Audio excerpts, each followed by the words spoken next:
Le chapitre 32 de mes notes de cours met en relation les grandeurs physiques suivantes: le potentiel électrique, grand V, qui se mesure en volts, l'énergie potentielle électrique, U indice E, qui se mesure en joules, la charge électrique qu'on a déjà rencontrée, petit q, qui se mesure en coulombs, et la distance, souvent la distance entre des particules.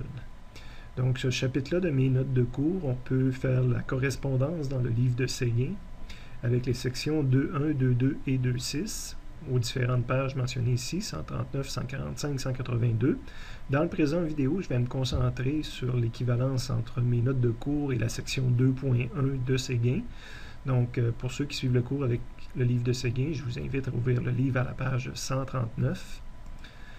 Ce que j'ai mis en premier dans mon résumé, parce que présentement je suis dans le résumé des notes de cours, c'est la formule principale qui permet de calculer l'énergie potentielle électrique qui existe entre deux particules. Okay? Lorsqu'on approche deux particules de signes opposés ou de signes identiques, c'est une situation qui possède une certaine énergie, c'est une situation qui peut effectuer un travail.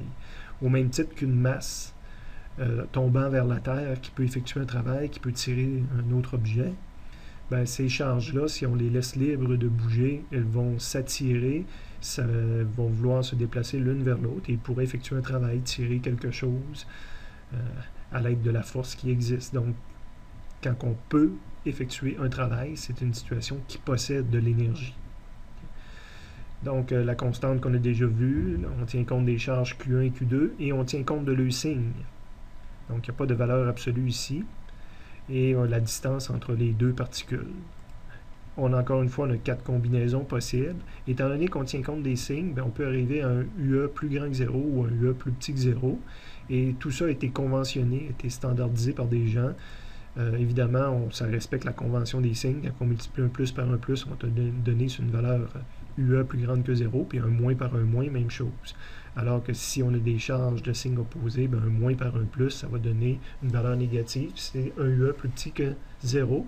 Et c'est conforme avec la définition du travail, à la condition qu'on respecte une convention où ce qu'on dit que lorsque la distance tend vers l'infini, donc lorsqu'on fait montrer le paramètre, ici la distance entre les deux particules, lorsqu'on l'agrandit, on divise par une valeur de plus en plus grande dans la formule. Donc, l'énergie potentielle électrique tend vers 0. Et à l'infini, on dit qu'elle est égale à 0.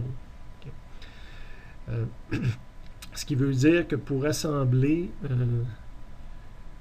rapprocher deux particules positives ou deux particules négatives, il va falloir travailler parce qu'on sait qu'il faut qu'elles se repoussent.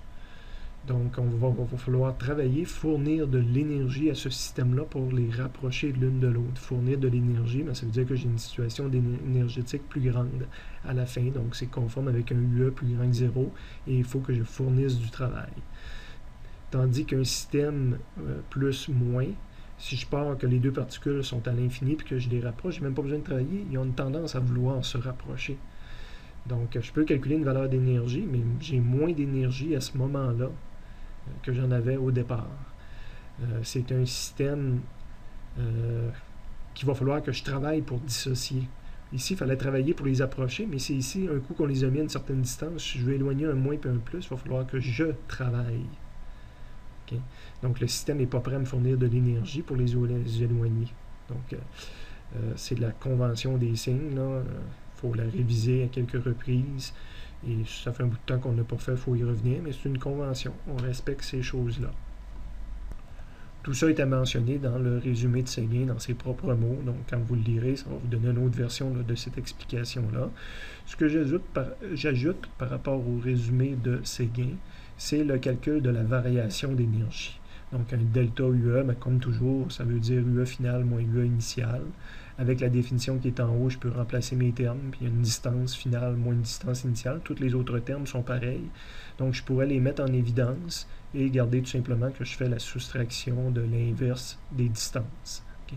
Donc, je la mets en surligné. On peut décoller un problème directement avec cette formule-là plutôt que de la décoller avec ça, puis de faire le traitement qui est fait ici.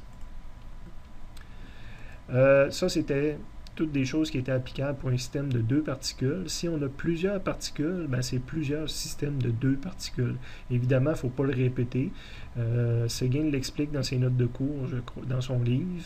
Il s'agit de faire la somme de toutes les UE, mais qui ont des indices différents. Donc, si je prends 1, 2, je ne prendrai pas 2, 1. Si je prends 1, 3, je ne prendrai pas 3, 1. Je ne calculerai pas 2 fois l'énergie. La façon qu'il l'a exprimé, c'est en disant que les I sont toujours plus petits que les J. Ça nous permet facilement de déterminer combien de termes qu'il faut que je fasse la somme pour obtenir toute l'énergie qu'il y a dans un système. Il fait un exemple dans ses gains pour 3 particules. Donc, tu as U, 1, 2, 1, 3. Tu ne prends pas 2, 1, 2, 3. Puis après ça, ben, les 1 ont tout été épuisés. Tu commences avec 2. Mais là, tu peux juste le faire avec 2, 3. Parce que 2 est plus petit que 3. Et ça fait une somme de 3 termes. Là, ici, je le montre avec beaucoup plus de termes. Donc, tu commences avec 1, 2, 1, 3. Puis après ça, tu ferais 1, 4, 1, 5, jusqu'au temps que tu arrives à N. Puis après ça, tu commences avec Q2. Mais tu ne fais pas 2, 1, plus que tu as déjà fait 1, 2. Fait que tu fais 2, 3, 2, 4, 2, 5, jusqu'au temps que tu arrives à N. Et finalement, tu vas te trouver à quelque part, si N valait 100, s'il y avait 100 particules, mais à la fin, tu vas faire 99, 100, mais tu ne fais pas 100 et 99. Donc, pour l'instant, c'est ce que contient la première section de Seguin.